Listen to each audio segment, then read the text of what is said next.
Digestive system বা পরিপাকতন্ত্র তার মানে হলো খাবার গ্রহণ থেকে একদম এই যে মলত্যাগ পর্যন্ত কোন কোন অঙ্গ প্রত্যঙ্গগুলি আছে সেগুলির নাম জানার চেষ্টা করব।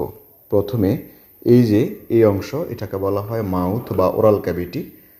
আর এই যে এই থেকে এই পর্যন্ত এটাকে বলা হয় ইসোফেগাস বা খাদ্যনালী। খাদ্যনালী যেখানে শেষ হয়েছে এটা শেষ হয়ে এই যে এই বাঁকানো যে অংশটা এই যে এই অংশটি এটাকে বলা হয় স্টোমাক বা পাকস্থলী। পাকস্থলীর ঠিক শেষ মাথায় এই যে এই পর্যন্ত এটাকে বলা হয় স্মল ইন্টেস্টাইন বা ক্ষুদ্রান্ত্র। অন্যদিকে এই যে এই কালো যে বাঁকানো এই যে এই পর্যন্ত এটাকে বলা হয় লার্জ ইন্টেস্টাইন বা বৃহদন্ত্র। আর এদিকে আছে রেকটাম বা মলাশয়, মানে যেখানে মল থাকে, আর এটা হলো পায়ুপথ।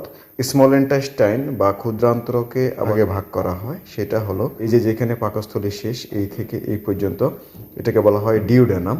আর ডিউডেনাম যেখানে শেষ হয়েছে এই যে বাঁকানো এই থেকে এই যে এই পর্যন্ত এটাকে বলা হয় জিজোনাম। এবং জিজোনাম যেখানে শেষ এই যে বাকি যে অংশটুকু আছে এটাকে বলা হয় আইলিয়াম।